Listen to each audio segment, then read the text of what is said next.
Estou aqui para falar de um amigo, estou aqui para falar de um mestre, estou aqui para falar de Elisaldo Carlini.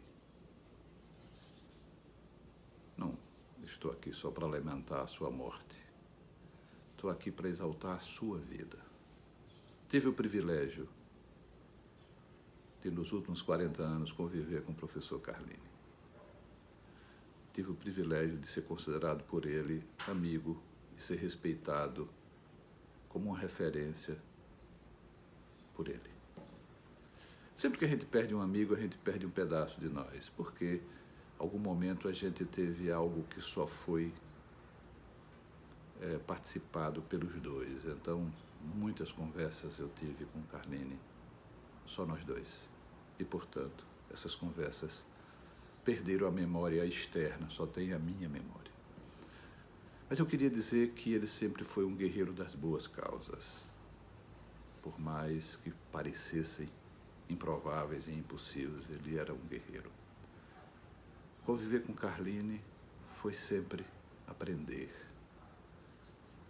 Carlini dividiu comigo algumas vezes a solidão do cargo público e a impotência diante da máquina burocrática. Quando ele foi da Anvisa, da Agência Nacional de Vigilância Sanitária, todos nós e ele esperavam que ele pudesse destravar uma série de projetos, de programas que a Anvisa mantinha engavetado. E ele me dizia, é tão difícil conseguir fazer aquilo que a gente pensa. O professor Carlini não foi só um cientista, e ele foi um grande cientista. Ele foi um grande humanista. Ele sempre defendeu a ideia da compreensão da sociedade e a proteção dos mais fracos. Na sua fala, quando recebeu o título de professor emérito, a recordação dele foi até quando ele era professor do fundamental, hoje se chama, naquela época se chamava primário, de uma escola paroquial. E ele cita a história do Zé Pequeno, que era um operário de construção, que tinha muita dificuldade de juntar as palavras. Mas o esforço até pronunciar a primeira palavra estimulada pela classe fez com que Zé Pequeno mudasse o destino e passasse a acreditar que ele conseguiria. O professor Carlini era assim, a vida inteira. Acreditar que as pessoas são capazes de se cuidar melhor, acreditar que as pessoas são capazes de desenvolver um pensamento em busca da felicidade e em busca de melhorias na qualidade de vida. Tivemos vários momentos juntos, quando, por exemplo, lutamos por um caminho diferente para a Senad.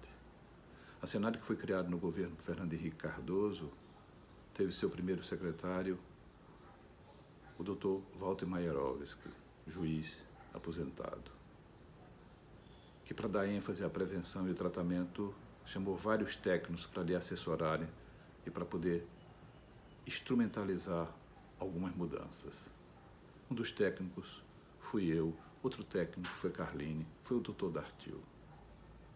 E na tentativa de privilegiar a prevenção e o tratamento, Dr. Maierovski trombou com o ministro da Justiça, que queria que todo o dinheiro fosse para a Polícia Federal e, portanto, para o tráfico, e não para o tratamento e prevenção. Dr. Maierovski perdeu. E no lugar do Dr. Maierovski entrou um general, isso no governo Fernando Henrique, e manteve-se um general no governo Fernando Henrique, e manteve-se um general no governo de Lula. No governo de Lula tentamos fazer um movimento para colocar um técnico, tentamos falar com todas as autoridades, terminando conseguindo falar apenas com o ministro da Cultura, Gilberto Gil, que nos recebeu, mas nós não conseguimos dar um direcionamento diferente para a Secretaria Nacional Antidrogas.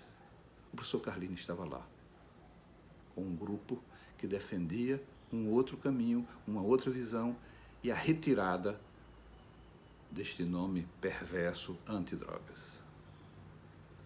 O professor Carlini foi o maior defensor do uso medicinal da cannabis. Foi o Dr. Carlini que me disse, Evaldo, tem trabalho de 1940, de 1930, do professor Zé Lucena sobre a maconha.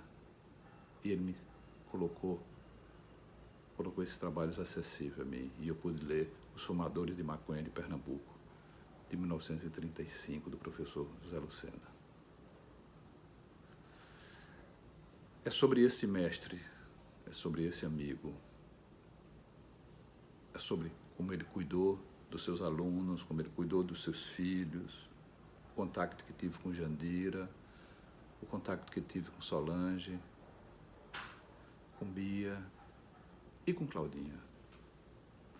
Em nome de toda uma geração de profissionais que veem no Dr. Carlini um exemplo de vida, um exemplo de homem, é que nós acreditamos na humanidade e na defesa daqueles que não têm voz. O professor Carlini era a voz daqueles que não têm voz. Meu amigo, um abraço grande, e você está na minha história e está na história de todas aquelas pessoas que cuidam do sofrimento psíquico, principalmente aqueles relacionados ao uso de álcool e outras drogas. Um abraço grande para você e a minha admiração, o meu afeto, o meu carinho.